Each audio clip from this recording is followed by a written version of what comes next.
This week, a packed episode, a fantasy weekend in Laughlin, Nevada for the One Stars. Football is welcome back with open arms. NFL kickoff this week. College football put on a show week one. We're going to recap it all. We've got Clemson Athletic Director Graham Neff. Enjoy the episode. One Star Recruits, as always, is brought to you by 500level.com. The best t-shirts in sports, especially when it comes to the Clemson Tigers. Trevor Lawrence, T. Higgins, Travis Etienne, Will Shipley. They have mystery shirts for $10. Go on 500level.com. Use the discount code DKAndRIP. That's DKANDRIP for 20% off everything at checkout. 500level.com. Let's go. Hey guys, this is Graham Neff at Clemson. Go Tigers. Thanks for hanging on and listening in to One Star Recruits. Yo, aloha. I am fresh off of a 6-hour Southwest flight. That's not a bad thing or a good thing. If you know, you know. 6 hours on a Southwest flight, either you figure it out or you don't. It's just how it is. It's life. I'm back on the island of Kauai. It's beautiful here. I'm back on the ranch, back to the calm. It's a little crazy up there on the mainland, Rip. It was a lot for me, to be honest. That was my first time back in LA, and in this case, the state of Nevada, in 2 to 3 years. Bro, I'll tell you, I gotta practice. I gotta do small doses when I go back to the big city. It's really a lot. It's a lot to take in. One thing that is true, that remains true, is my gem favorite. This should be my rec of the week. I'm going to lead the episode with it. Thank God for the Long Beach airport. One of the best airports in the country. Incredibly slept on in a chaotic weekend filled with cigarette smoke in Laughlin, Nevada. Not mine. Cigarette smoke from others in my face. A series of bad eating mistakes. Hotels, bad hotels, decent hotels, a mix. One thing was true at the end of this trip. The Long Beach airport is one of the easiest, most enjoyable airports in the country. And that's what my takeaway is, Rip. What do you think? 5 stars on that? I agree wholeheartedly. It's a hidden gem in the LA metro area, one of the smaller airports, but that's what makes it good. It's always ranked in the top 10. You got little crowds, good food, and really short security wait times. It could take you like 2 minutes to get through there? Right through. There's birds flying around the terminal, quick to get coffee. And I know there's a lot of football fans in the SEC going to be listening to this, thinking these two dummies talking about Southwest flights in Long Beach. You will find yourself in that area at some point in your life. This conversation should hit your memory bank somewhere in your medulla oblongata, somewhere in there. And in the Long Beach airport, you're going to book that over LAX, absolutely, and over the Orange County airport if you ever find yourself there. Nevertheless, Rip, I'm happy to be home. I'm a little tired. Energy's up, though. The Hawaii back to the mainland, back and forth thing tends to mess with people. The trick, get a little exercise. Today I got home. I did a little hills. I walked some hills for 5,000 steps. I'm back at it, ready to talk football, Clemson football in particular. It's nice for me to be home. I'm comfortable. Rip, it's going to be nice for Clemson to be at home this week. The Tigers have lost just 3 games, my man, since 2013. That's 65-3. It's pretty amazing. Do I need to say that again, Rip? Did you comprehend what I just said? That's unbelievable. 65-3 in Death Valley. 65-3. Home is where the heart is. And they're going to be back this week. Fans are going to need you. They're going to need you to come represent like you always do, like you have been. As long as I can remember, to be honest with you. Because they're going to have a 25th ranked squad come in, and App State can play a little bit. Appalachian State coming to Memorial Stadium. We talk with Graham Neff about some of the cool stuff that he's done in the offseason, some of the upgrades in that stadium. Hopefully some fans can check that out. Maybe a little feedback can come back. Maybe a little feedback to the One Stars. Hit our social. Let us know how your experience was there. At the end of the day, though, coming home is really where the heart is. It was a humbling loss to Georgia. It was a tough loss to Georgia. It was hard for me I talked to Graham and I was so fired up. This man is so full of positive energy that was flowing into that game. And you got to look it right in the face eventually, Rep. You got to look and see what this actually is. And this is them running into a buzzsaw of what might be the best team in college football. I don't know. It kind of feels a little bit like there's Georgia, and then the rest is still undecided. And there were some big programs playing Big football this week. Ohio State, Alabama. Everybody looked good. Georgia looked just that much better. And I don't really want to blame Clemson that much because I think it's a situation. And we'll see, Rip, as the year goes on. I think Georgia might just be the nastiest team in college football straight up. You agree with that? They very well may be, and I think the key words you said are it's early because Clemson, I mean, despite that ugly game on Saturday, they got two things going for them right now. It's early, and there's a 12-team college football playoff this year, DK. Do not hit the panic button, Clemson. You still have a huge chance, and the best thing that the Tigers have going for them right now is that as bad as they looked on Saturday against Georgia, their main competition, the ACC, Florida State, has looked 5 times worse. 0-2, DK. The ACC favorites, Florida State, 0-2. So do not panic, Clemson. You still have a really solid chance of being in January football. Tough times for Florida State, Rip. They were 14-point favorites to BC. Coach O'Brien has them boys playing in BC. Are we back to some Matt Ryan days up there? When BC is good at football, New England takes notes. Maybe with the Patriots being shitty, BC is going to step up to the plate. But you're right, man. You're right, Rip. And the Clemson fans are going to have to continue to hear the story about not working the portal, the label that it is. And those numbers are real. That's 0 this year and 12 out of the program.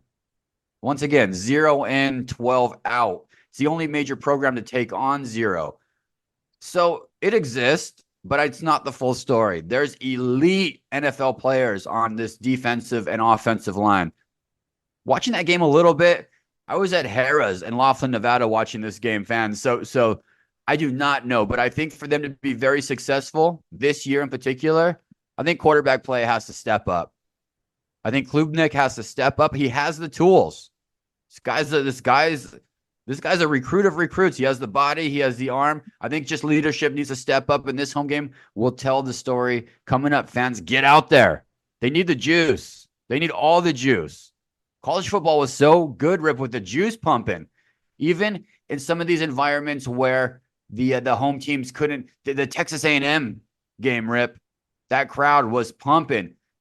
It's just very competitive, high-level football right now. And I think Clemson fans are going to continue to run into this throughout their season. All through the SEC teams are going to run into it. It's competitive. This is what we want. This is great. I think college football, with all its craziness and all the unknowns, because there's a lot of unknowns, and Clemson's going to be in this history books of the team that maybe didn't make first move. What do you call it in tech? First move. I don't know.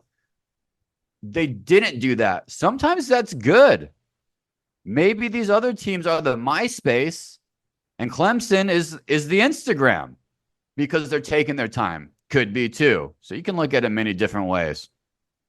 Before you get to this interview with Graham, before you kick it over to this AD of Clemson, great guy, great interview.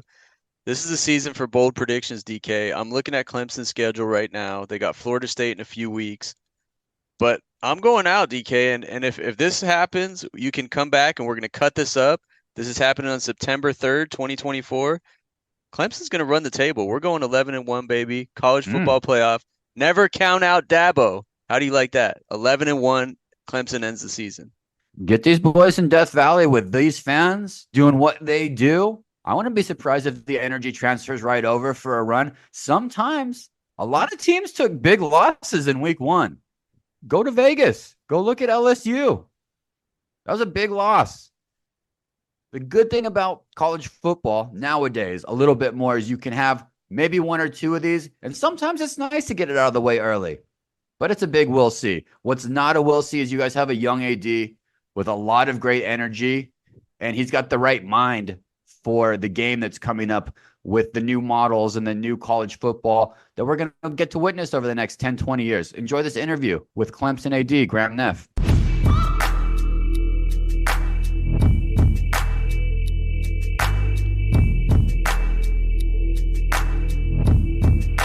Now joining the One Star Recruits podcast, we have a husband, a father, the current athletic director at Clemson University, and probably our last hope to convince Dabo Swinney to get back on Twitter. Graham Neff is on with the One Star Recruits. Thanks for hopping on, Graham. What's up, guys? I use what Sweeney back in the day. He's a Twitter quitter, as I know a phrase that he's said. So yeah, I'm not. I got plenty of other things for he and I to work through. That's not on my not even high on my list. It's just not even on the list. It sounds like it's not going to happen, but we know if anyone could do it, it would be you. We always talk to ADs about the relationship with the AD, between the AD and the head coach of the football team. You've been at Clemson working with Dabo for over 10 years now, and especially with all the recent changes in collegiate athletics, what's that relationship like? Are you guys in constant communication pretty much now? Listen, it's awesome, and to your point, like athletic directors and career paths are, they're all there's different paths with it. For me, this is my 13th fall here at Clemson, and came in as our finance guy, CFO, and so had those type of engagements with coach and staff, 13 years ago. And he was at a different point of his coaching career and achievements, right, and the maturation of his program. And obviously that, the lenses have changed for me over the 13 years as they have for him. And then obviously 2.5 years ago, or I guess third fall in this role. So I guess my point with Coach, who he and I are incredibly close personally, let alone professionally, and that blend, I think, really allows us to work through things and just to be real direct and real with each other, but also just to be incredibly supportive, particularly me of him. And so I don't know, it's cool. Every relationship is a little different, but that's one for me that amongst all of his success here at Clemson and me being along for 13 years of it in various roles, I think it's just led to a really productive relationship, which is your question, DK, but also just as we're trying to navigate Clemson athletics and Clemson football within this changing paradigm of college athletics. It's wild. It's wild. It's wild. It's not even your most important relationship either. Listeners, I'm a level set with you right now. This man here has 3 sons under 6 years old. 3. What's your secret? What's your secret to balancing a high-profile, very stressful gig with being a father of 3? Well, I don't know if it's a secret, but it's three boys, 2 birthdays. So our youngest guys are twins, and so which brings us a whole nother set of complexity and awesomeness, I guess I'd say. And listen, they're 8, and the twins, Emmett and Nolan, are 5. Clemson, it's so different. It's just like the simple way of life, the day-to-day, small college town, right?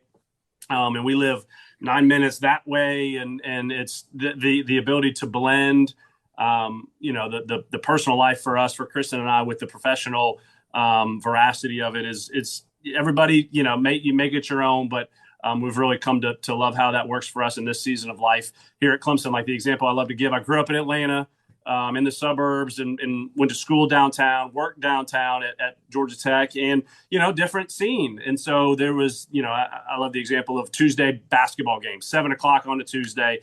In Atlanta, my experience, I, again, didn't have kids at the time, different season of life, but once you're coming into work and you're home until the basketball game's over at 9 something, and then you're at work until 9 something, you're not home until after. Whereas here at Clemson, either Kristen's able to come up, bring the boys up. Maybe I buzz home for 45 minutes between 5:30 and 6 or whatever, and catch a bite, catch a hay, pick them up and bring them. So just like the connectivity is really unique and different. And now you just overlay the culture and the people and the expectancy really of like, hey, where the Neff boys at? That's just kind of the vibe. And so every place is different. Every season of life continues to change, as you guys well chronicle, but it's a really sweet and special time here at Clemson for the Neff family of 5 with 3 boys under 8 for sure, with only 2 birthdays. Unbelievable. Our good friend Onik on the Shooting 2 pod has the same lineup as you. He's got 1 older and then 2 twins he just had. Any real specific twin stuff for somebody who just had them? We're talking 4 months now. You got any inside baseball for him? Yeah, I've got, I guess, 4.5 years on him. It's fascinating. Like I love the human behavior aspect of parenting, right? We all see it in various lenses. Just like the personal growth and the individuality and personalities that show themselves 4 months, 4 years, 14 years, etc. My point is, it's so acute when it's multiples, because those 2 jokers, my guys, have been together their whole lives, except for, I don't know, Emmett maybe had an optometrist appointment a couple times. So like they've been together the whole life, same environment, same experiences, same circumstance, outside of a couple hours, but they're their own dudes. It's so fascinating, different interests and personalities, and just still the twin relationship. So it's awesome to see. My point is, or I'll answer your question by saying we've come to talk a lot, kind of read a lot or listen a lot on the balance with multiples, where you want to foster individuality, right, and their own people, and that's good and healthy for their current lives, let alone their future lives. But also, like, how do you tender that unique relationship? So there's all kinds of schools of thought of, hey, are they in the same classroom or different classrooms? Are they in the same sports teams or different sports teams? Are they doing different camps together? And so all that to be said, even though we haven't quite got into this season of life, we're like right there. However we keep them individual and have them do their own things to foster that individuality. When it comes to sports and soccer's and baseballs, given the practices and the games, those jokers are on the same sports teams. Chris and I have decided that we're not doing baseball practice, soccer. Like they're teammates, and then we can maybe foster individuality in a little bit different ways. Other than that, 4 years in, a veteran, an OG already. That's good advice, man. That's good advice. All right. Football and finance. We have a finance guy, Rip. This is a little bit of a new one, so this should be fun. We've talked to a lot of big ADs over the past few months about new revenue streams. It comes up. It's kind of a new term in college sports, which is fun to play around with. Pro sports guys have been doing this for a while now, finding every nook and cranny to monetize. So it's interesting. We've seen some unique partnerships in this new model, though. We've seen Florida International do a little pit bull stadium naming rights. Naming rights. It's just a thing that's going around town. Currently, Frank Howard Field at Memorial Stadium down in Clemson. Beautiful, iconic. Any news to break? Any concepts? Has this idea been thrown out in any of your meetings with your staff? Should we dig into it? Yeah, a couple of things. The AD at FIU, Florida International, Scott Carr is a good friend, and so that broke, and I happened to be on a Zoom with Scott, and I tell him I learned a couple of things from that project that he worked on. Obviously, the strategy and the personality of Pitbull and what that looks like locally, let alone nationally. I learned that Pitbull's given name is Armando, because Scott talks about. He's like, "Oh yeah, Armando. We were working on this." I was like, Pitbull to me, but Armando, great. There's no news to break here at Clemson. It's specifically on naming rights, Death Valley, Memorial Stadium, Frank Howard Field. But I will say this, and we're recording this last week of August, but just last week we rolled out initiatives, not even the right way to say it, a structure around that we're calling Clemson Ventures, that is around all of our commercial, how we engage and generate revenue from a commercial lens. And so we are really unique that we have our multimedia rights in-house. We do not work with one of the successful third parties in the industry like Learfield or JMI or Playfly or Legends. We do that ourselves, and we've been doing that for 2.5-3 years now. Been really, really successful just in the MMR vertical. And so Clemson Ventures for us, which is a separate entity, it has structure, it has governance around it. It's in-house to Clemson, but it's what we call an affiliated organization. So we can flex it and do some maybe some non-state agency type strategy around it, but also still it's in-house, it's connected with Clemson. So the structure is really unique. It has our MMR rights, but now we're moving a lot of our other commercial industry facing activities, meaning media and our production house and original content. We have Clemson Plus, which is our direct to consumer app, our OTA app, and how we populate that with original content, with live events, with archival footage, and how we cross-pollinate that across all of our commercial verticals with kind of traditional marketing, paid advertising, certainly our MMR space. And then lastly, and I'll pause after this, is building out an in-house NIL agency, right? As we're all strategizing around NIL or house case and rev share and scholarships and NIL, that now our ability to facilitate and create and generate deals for our student athletes in this umbrella or this vehicle of Clemson Ventures, where we have all of our rights that we're engaging with the commercial marketplace in, now having the asset of our student athletes, and for us to be real strategic about how we bring that to market and create opportunities for our student athletes in a true NIL sense is what this strategy is. So that's stopping short, DK, of bringing a naming rights to announce, at least right here. But that's the structure. The strategy is around how do we engage from a revenue generation in a really unique and quite frankly, to your point, professional type lens. Professional meaning sports and entertainment, beyond just kind of maybe the traditional college athletics structure around it.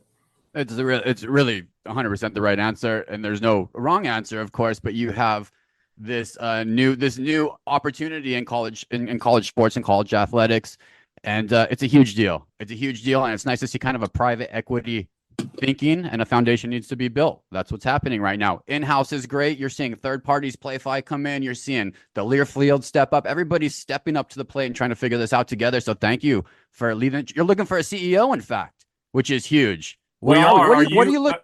Are you dropping your resume in, DK? Is that subtle? Is that you just backdooring into it? I'm gonna be at Georgia possibly in the next month, so I'm in between opportunities. No, I'm too far away, and I'm loving Hawaii. But what are you looking for? I'm a 1-star man. You need a 5-star for this gig. What are you looking for this candidate? We do, no question. Yeah, listen. In our head, this is a professional sports entity, professional sports business model on a college campus in higher education, and selfishly it's Clemson, and so we're really bullish on the brand, our brand value, the opportunity to navigate and creatively help generate revenue with the assets that we have here, all in-house. And so it's call it higher education, college athletics laced with an entrepreneurial type structure. And therefore, to answer your question, an entrepreneurial type mindset of leadership. And certainly there's structure here in the athletics department in the university that this person needs to lead Clemson Ventures, but certainly a revenue generating background, certainly intrigued by professional sports and entertainment type experience, right? As you said earlier, a lot of professional sports franchises, most of the leagues have this type of structure. They do these type of activities in-house. And so there certainly are roles and skill sets and experience that we're looking for that have probably been grown in those type of environments. But agency type work, and again, it's of high priority of how this entity, how Ventures interfaces with our student athletes and within the marketplace as it relates to student athlete asset and agency type work. So that's a vertical that certainly has interest that we're recruiting from, so to speak. So it's the quintessential one-of-one type CEO. And I think from some of the feedback that we've gotten as we've rolled this out over the past week, that I know a lot of colleagues in athletic departments have this type of maybe perspective, or they're working on it. We're certainly eager to roll this out and to innovate as it relates to this structure, which is something that we've tried to do a lot here in Clemson athletics. Get those resumes in, listeners, Tigers fans. Send them in, get them going. We're looking for a CEO. Is Clemson Ventures going to affect the current role of the 110 Society at all? Yeah, a lot of engagement there, right? Well, 110 Society is our collective. And we're all building the airplane while we fly it is kind of the phrase that I've been using with our head coaches and I've talked about a little bit, because we have the here and now. And 110 Society and our collective and with IPTE, that we're doing a lot of the fundraising and appropriate fundraising, fund directing, really important. And so we have, while we're rolling out Ventures, we're doubling down on the connectivity and the role that 110 Society has here at Clemson. While we're looking ahead and not foreclosing on the current, right? We're just not sure. But as all the mechanics around the house case are being constructed, we feel like we're building redundancies here of how to best position our athletic department and our student athletes to activate true NIL, while we're looking to, on the other side, looking to grow our revenues to support the new resources that we can directly provide, meaning scholarship deregulation and revenue share. We're not burning the boats. It's all good. Graham has a plan, listeners. Graham has a plan. Okay, let's have a little fun. You measure from Atlanta, actually from a suburb outside Atlanta. Let's do this. How Atlanta are you? I got 3 questions for you. Let's decide. We'll let Rip judge. How Atlanta are you? You ready? Love it. All right. Parkview High School, suburban Atlanta. It's a big high school, listeners. Some famous alumni actually went there, including yourself, Graham Neff here. We have some Atlanta Braves. Can you name the current Atlanta Braves slugger and the former Atlanta Braves slugger who both graduated from Parkview? So I don't know personally Matt Olson, but I know he's the current stud for the Braves. That's a Parkview Panther alum. Got And it. then the former slugger is one of my good friends. I was actually talking with him over the weekend, Oh, and name drop. I Frenchie. graduated with Jeff Rancour. So Jeff and I go all the way back to T-ball. He was a all-star, played above his grade, above his age group way back then. And here's the thing, DK. Did you know this? Jeff Rancour, who committed and signed to play with the Clemson Tigers. So Coach Sweeney Ooh. was the wideout coach here at Clemson and recruited Gwinnett County when Jeff was coming up. And so Jeff signed to play football and baseball here at Clemson. Obviously, he was drafted in the first round by the Braves and never matriculated to college. And, had a successful major league career, as we've talked about, but loves the Tigers. And so him and Sweeney are still close. Jeff comes to games or two. He'll go on some road games. He'll come up to campus. So Jeff, Parkview High grad, yes. Brave slugger, sure. Loves the Tigers. Bang, look at that. Full circle. Full circle. The Parkview circle. All right, second one. You're a proud Georgia Tech alumni. Nice win, by the way, against our guy Michael Alford. He's not happy about that one. GT, very rich basketball history, including you, student manager during 2004 Final Four squad. Before that, though, 1990, every team had some star players of a collective in that era. This one was Lethal Weapon 3. Can you name all three of those players?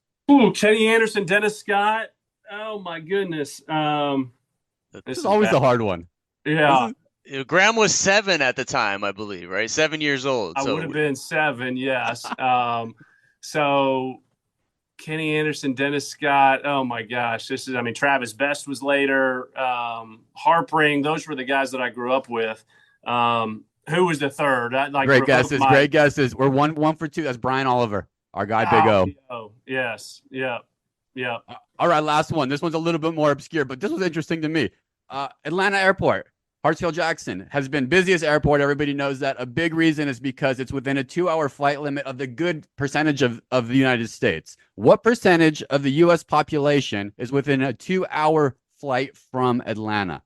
Wow, percentage. We'll give you a 10%. We'll give you a 10% window to fall into. 10% level of variance. I would say 55% of the U.S. population. I guess the whole eastern seaboard and maybe to the Mississippi or Texas. Does that cover 55%? That's fair. That's right where I was too, Graham. Dude, this is 80% strategic. Oh my gosh. So you two way out west are in the 20, the minority. Oh, we're the worst. We might as well 20. join. We might as well join the Big 10 here and take our miles, get our miles going. The Big 12, whatever we're calling it nowadays. Dude, Rip, what do you think?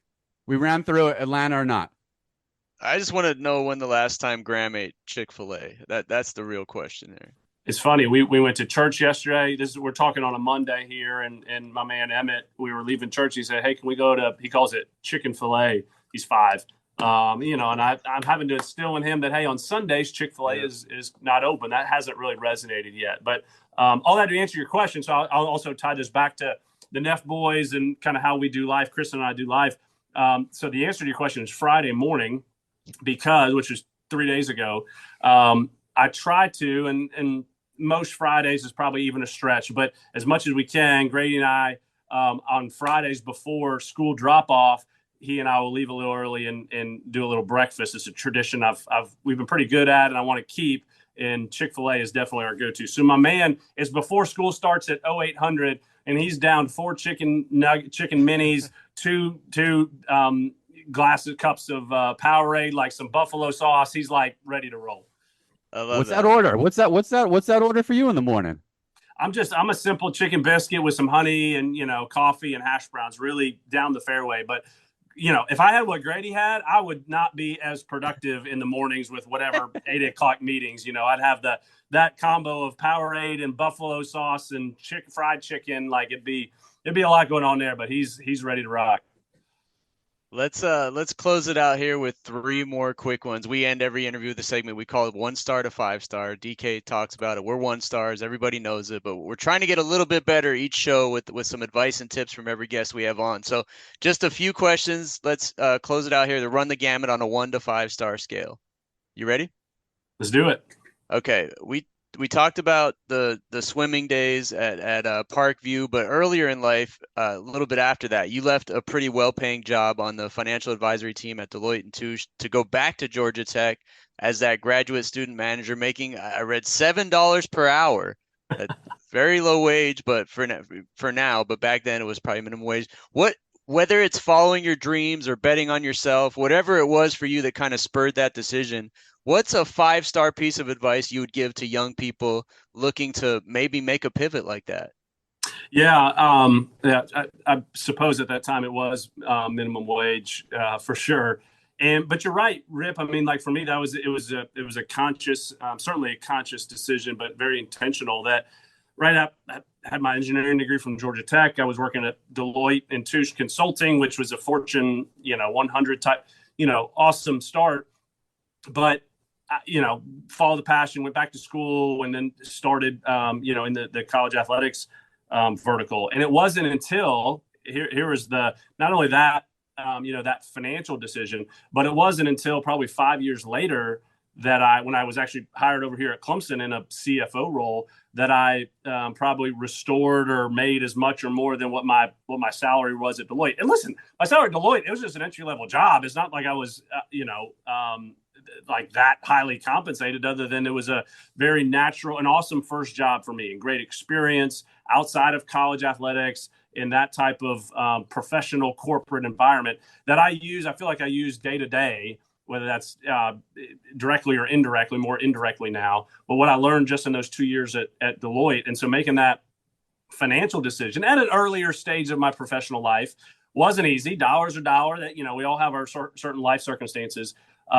But it certainly allowed me to use that time at Deloitte outside of college athletics to, again, maybe have a little bit of a unique or different lens now in this vertical, and having to make financial, decisions like that we all have every day and at seasons of our professional lives, was certainly one that was very intentional, and I think has continued to prove me well as my career's gone on. Thinking more long term too. It's kind of a lost art these days, but great perspective on that for all the young college grads out there. You were mentioned just now. You were a swimmer at Parkview outside of Atlanta. We just finished watching the Paris Olympics with Katie Ledecky and Caleb Dressel and all those American swimmers over there. I'm assuming you weren't quite on that level, but maybe more focused on your studies as an honor student and all that. That's a good way to say it. That was my problem. Yeah, that's right. Yep. What what was a one-star moment from your career as a high school swimmer in Georgia? You ever have any of those last place finishes, or just a one-star moment back then? Yeah, one-star moment. Well, I certainly would have been a one-star recruit. I'll add another famous Parkview alum, and connect it back to the Olympics. The Neff House too. We love the Olympics. Every 4 years, every 2 years with Winter Olympics, we were locked in with Tarico and Snoop and the guys this year, particularly in swimming. All that to be said, so I was a long distance guy in swimming in high school. I was the 200, 500, right? I didn't have the speed, so to speak. My buddies would affirm that. But the guy, so when you swim the 500, it's 20 laps, right? Blah, blah, blah, blah. And you have a counter. You have and someone puts it in the water to say, hey, you're on lap 1, 3, 5, whatever.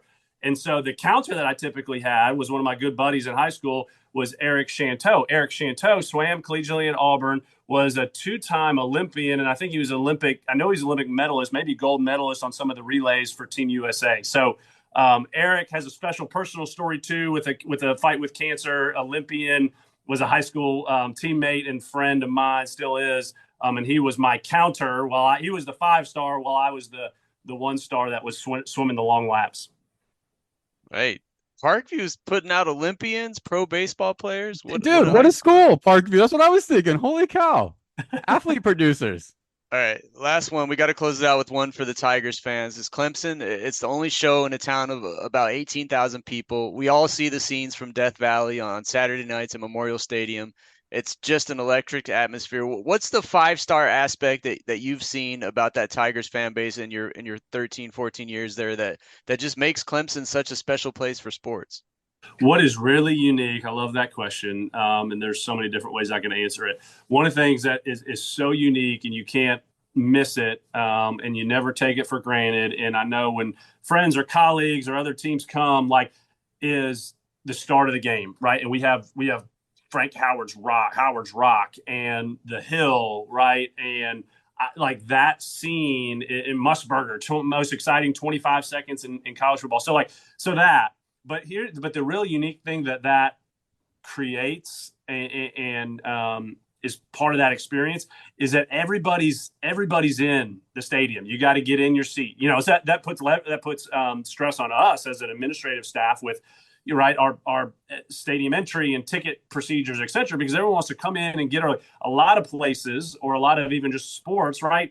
I don't know if it's late arriving, but like, hey, you're finishing up your tailgate or you got traffic or whatever. But there's such an urgency here at Clemson to get in, to see that. And then what that creates for that environment of the 80,000 plus during that pregame moment in Hill and Rock, but then also like from kickoff, man, it's juiced. Everyone's there. And so, again, you just get it, like the consistency of that from our people is so uncommon. It's led by the traditions. It's created by the traditions and that experience that we have. But it's just really, really special. And you guys got to come. So when you come out east, and DK, maybe you're interviewing for our venture CEO job. Oh boy, me and Brian Dawkins. Yeah, it's one of those atmospheres that everyone should check out once in their lives, at least. The whole goosebumps feeling about college sports, and we know everyone will be watching. Let me ask this real fast, Rip. I'm interested because Josh Brooks at Georgia had a hot take. He called it a hot take. I didn't think it's as hot. Curious what you think, Graham. He's down with the cell phone lock upon entryway to stadiums to create more of a life experience. He thinks the world's trending in that direction. Josh he's even though we play on Saturday and he's one of my best buddies, he's a little bit of an old soul in there, I think, on a lot of different ways. And that's Josh. Hot take, old soul. I kind of like it. Now here at Clemson, we're investing in the infrastructure, and that's an important part of engagement and how we're making sure our fans are fully engaged in the game. So I don't know that we're doing a cell phone lock. I get Josh's point.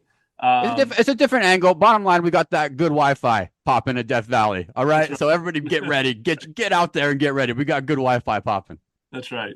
Good Wi-Fi, great fans. Everyone go follow Graham at Graham Neff on Twitter. The Neff House might need an AMC show. We anything you want to know about Clemson athletics can be found at ClemsonTigers.com. Graham, Clemson fans are lucky to have you helping navigate all these crazy changes in college sports. So best of luck to you in the future, and thank you again for coming on with the One Star Recruits. Rip, DK, really appreciate it, guys. This was really, really different, really unique. Thanks for having me. Thanks for the due diligence. Go Tigers. All right, Rip. Thank you, Graham. The right guy for the right job. Clemson fans, enjoy the rest of the season. I think it's going to be very exciting. Rip, a couple more college football notes while we're here. U of A, I know most listeners aren't staying up till 1 a.m. to watch University of Arizona play football. You should. It's not my rec of the week. Once again, I'm saving my rec of the week, but my biggest takeaway from college football was watching the U of A Wildcats and watching the Nafita to McMillan connection. It's the best connection in college football. Look, it's a connection that goes back to high school, and it's never been more evident in college football that it exists at such a high level. I'll put that combo up against any other connection in college football right now to probably be the most consistent over the course of this year. And I highly, highly recommend viewers turning in to catch this team. This guy's going to be a top 5 draft, the receiver McMillan. He might be a top draft pick coming out next year, depending on how things go. And it's just really beautiful to watch. They also have the best kicker in college football. I know nobody cares about that either, but if you're a betting human, if you like to place bets, kickers do decide a lot. This dude does not miss. So keep your eyes on U of A. They're going to be my team. It's bigger than football there a little bit because these two guys in particular were offered a lot of money to join a lot of the teams, Rip, that we've had ADs on. The names that you know, the big names. And they decided to keep it in the family in Tucson. I was watching the game. The building was still half empty. It's bigger than football there with these guys. They're doing it for each other a little bit. So that's the cool story that I wanted to highlight for college football. Rip, I know you were pretty close to being profitable on our Laughlin trip. And then the Arizona State Sun Devils and Wyoming game did you dirty. You did a little blood money, didn't you? I did some blood money. I did them dirty. I bet against my squad, the Arizona State Sun Devils. They usually start off the season against an inferior opponent and play the game really close. But hey, maybe this is a different era. Kenny Dillingham, year 2, 48-7 against Wyoming. I had Wyoming +7. I had the bartender tear up the bet in the third quarter. Literally, it's on surveillance at the Bikini Bay in Laughlin. Had the bartender. I handed him the slip. It was 48-0. 3 minutes left in the third quarter. He tore the bet up, DK. That's how bad it was. But go Devils. I mean, nobody liked it from the get-go. You shouldn't have done that. A lot of Arizona State Sun Devils through the portal playing in other programs, but Mr. Dillingham playing the same damn game. Did a good job getting some athletes back. I don't know if it's sustainable, Rip. It's kind of crazy that you even had a hunch that they weren't going to put up those points on a bad Wyoming team. Wyoming always hires coaches who are too fucking old. You can't have a 75-year-old college football coach anymore in Wyoming. All right, get with the times. Let's go ahead and recap our trip, though, man. It was epic. I think we did Don Laughlin proud. You 100% did Don Laughlin proud. Not me. I was maybe the worst member of the team. I maybe would be the one guy that could possibly get cut from future trips. A lot of it was city-based for me. I'll tell you later. I ran into some walls looking for simple things. Food, water, some simple things in this food desert, life desert, soul-sucking place of Laughlin.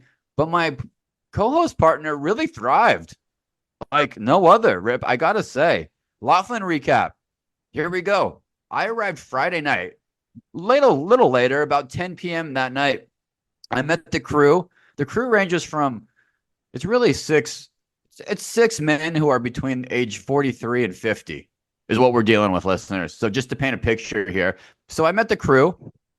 The crew, how good is that, Rip? The crew at Bikini Bay, which looks like it was once in an old furniture store, like a Levitt's in its prior life. Then got repurposed with a very cheap bar, but also has bikini dancers. Apparently, they dance their full shift, 7 hours, fully, in a bikini.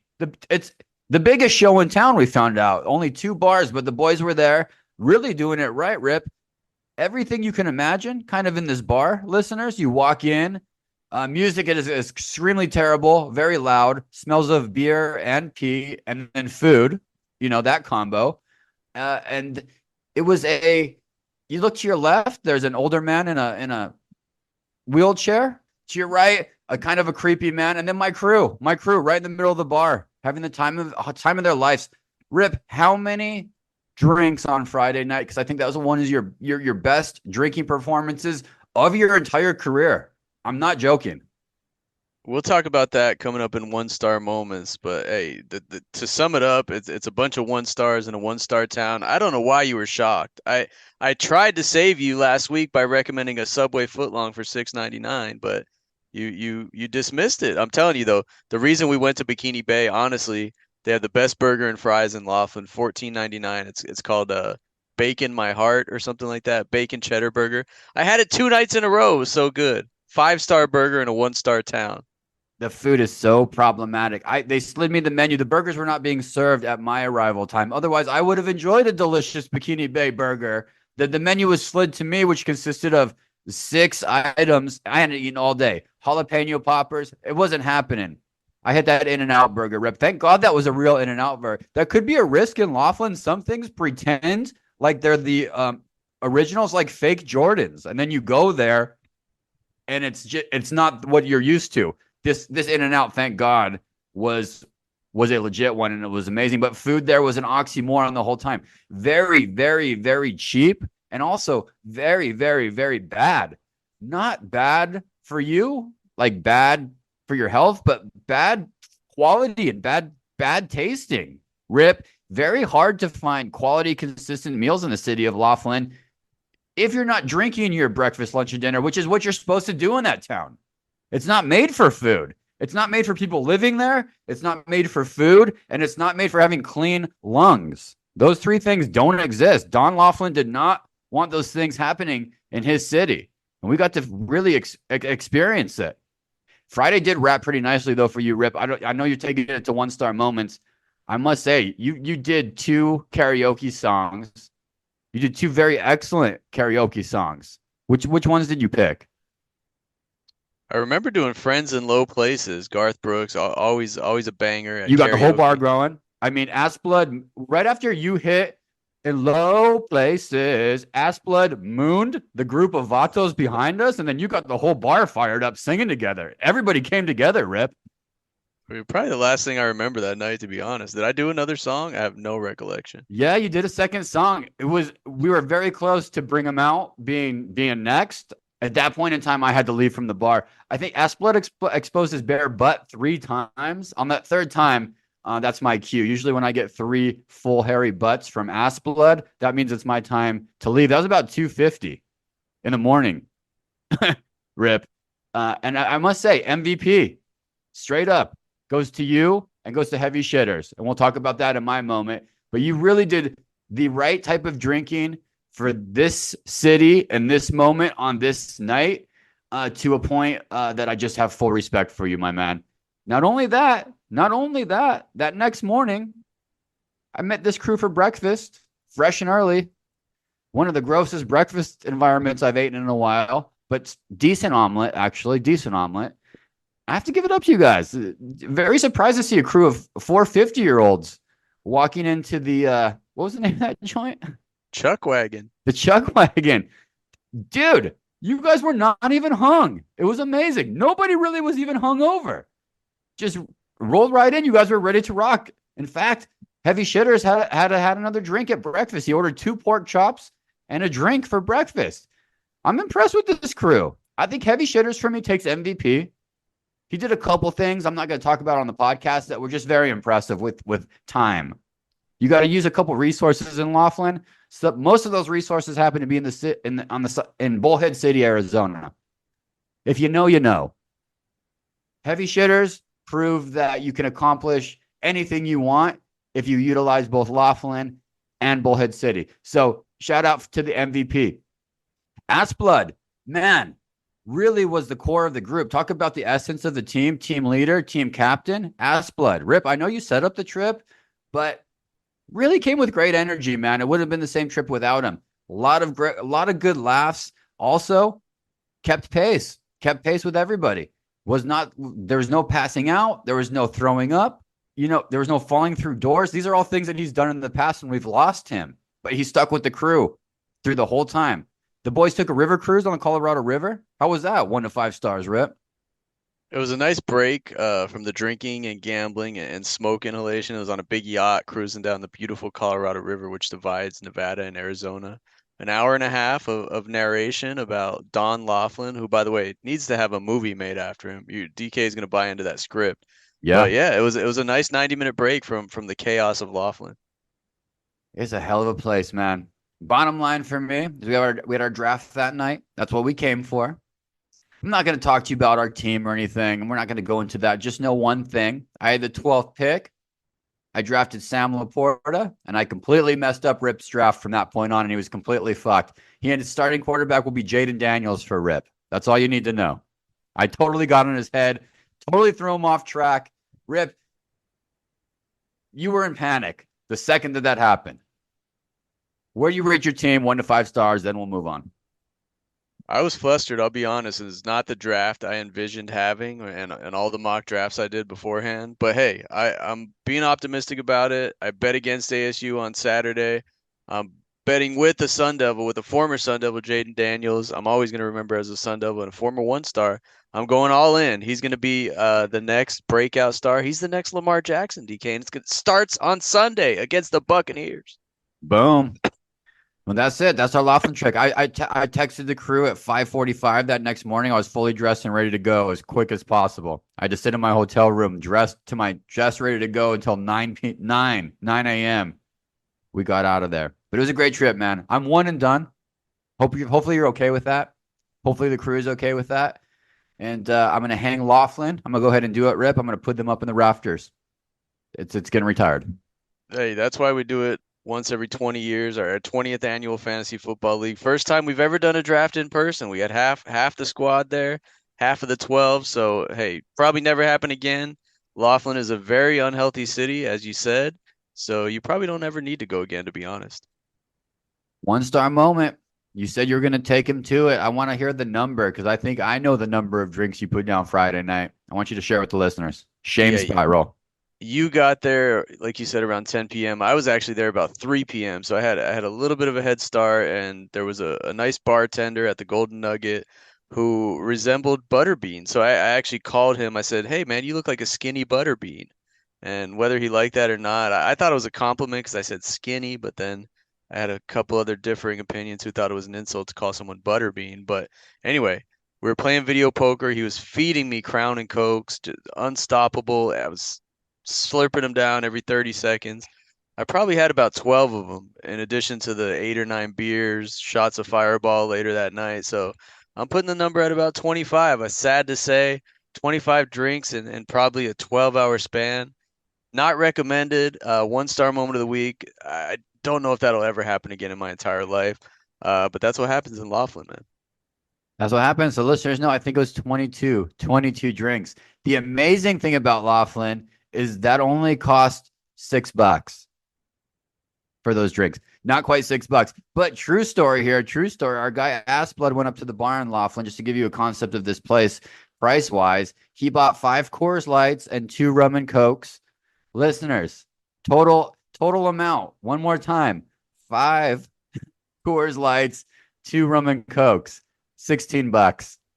That's the city of Laughlin for you. If you love that, get out there. You get a free hotel. All kinds of deals. 1-star moments for me, man. My 1-star moment was actually disappointing my friends. That wasn't my fault. I had a moment where I was supposed to go on this lovely river cruise with them, but I hadn't purchased a ticket yet.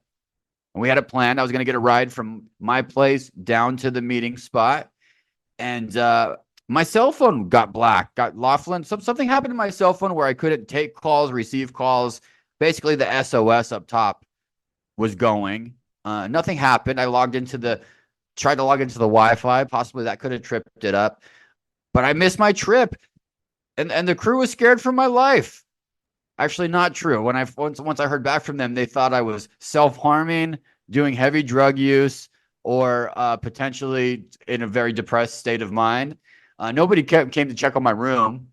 Nobody came to find me at all. That was a story that I heard. But I felt like I really let them down, let my bros down, not going on the Laughlin River Cruise, and it was not my fault. I had my carp shirt on. I had my hat on. I was ready to river cruise. I was ready to eat carp nachos. I was ready to, whatever you do, pick up a hairball out of the Colorado River and rub it on your face. Whatever people do out there, I was ready. And I felt like I left my bros down. So just a 1-star moment of feeling like, I really fucked up. Turns out, couldn't get a ticket on the cruise. The universe abided. It was sold out anyway, so I would have never even been able to get a ticket. But just that feeling of being on a guy's trip and feeling like you're letting the crew down fucking sucks. You never want to be that dude. You want to keep the energy going, like Assblood did. Big energy guy. That was my 1-star moment. I felt bad about that, Rip. It was hard for me to regroup after that because I felt like I let you guys down. The real 1-star was your wireless provider, who you missed like 25 text messages. So whoever that wireless provider is needs to build another tower in Laughlin. I don't know what you're using these days, but man, but like you said, it all worked out. All's well that ends well. There were no tickets left. Sold out river cruise. Sold out river cruise. You're on a homies trip. You gotta want to kick it with the homies though. You don't want to be doing that and they're thinking I'm self-harming in my room, trying to avoid you guys, crazy asses. 1-star recommendation. Gotta recommend it. I gotta stick with it. It's a little basic, but it's everything. I was on the Southwest flight. My back was hurting. Rip, I had a window seat, which is cool. And then my aisle partner we were like, okay, we're gonna try to get this middle seat clear. Had a bag there, you kind of sit up a little straighter. Maybe you put your arm on it. Try to encourage people to continue looking for other spaces. We had it on both legs of my flight today, Rip. We had it. My aisle partner and I on the window, we had it both flights. The last runner, the last runner came in and swooped our middle. And unfortunately, both obese people, which is ironic because they're running and obesity and being late. You should be early to your flights so you could get a better boarding place, so you can get the window seat, so you can do the game that I'm playing, because you can actually do that game. if you're bigger. People will keep going. They'll find another seat. Anyway, so I was just thinking about positive stuff because I was kind of just crammed in a corner, and all I could think about was football, Rip. And the NFL is back, and it's time to get your Sunday routine, listeners, put back in order. It's time to get your affairs in order for Sunday. Talk to your spouse, talk to your animals. If you're just a solo artist, prepare your boat for the ride because it's starting here. For me, 7 a.m. kickoffs.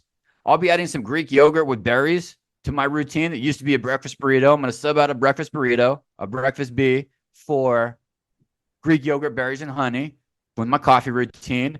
And I'm going to be fucking ready, Rip, to watch my Cardinals show the Buffalo Bills at 7 a.m. how we do it in the 602.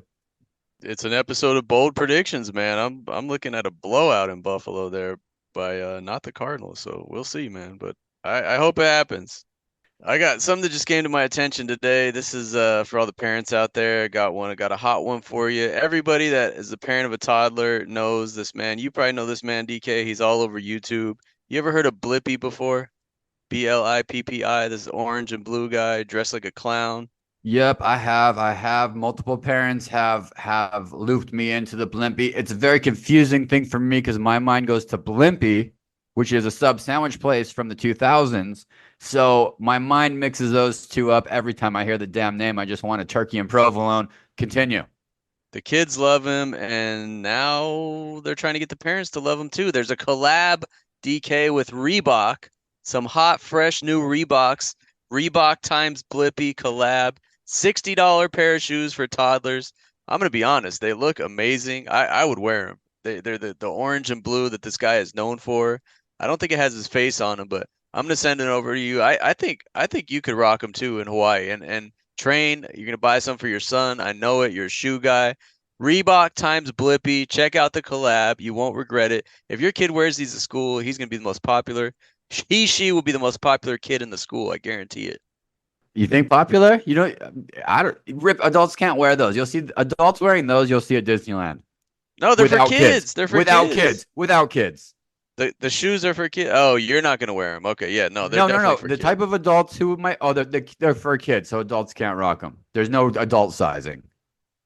I don't know. That's a good question. I'll look into it for you if you're asking. I don't want them. Your birthday's coming up in October, but that's a creep shoe for adults to wear.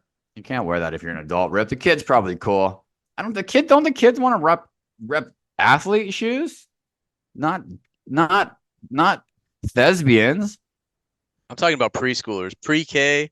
These kids are still into Blippi, watching them on YouTube. These kids would love that for Christmas. Christmas is coming up. Reebok times Blippi. Check it out. What's your order at Blimpie Subs 2004? Go. Oh, man, I got that ham and turkey with that soft bread, little mustard and green peppers, a ton of black olives, extra black olives, American cheese.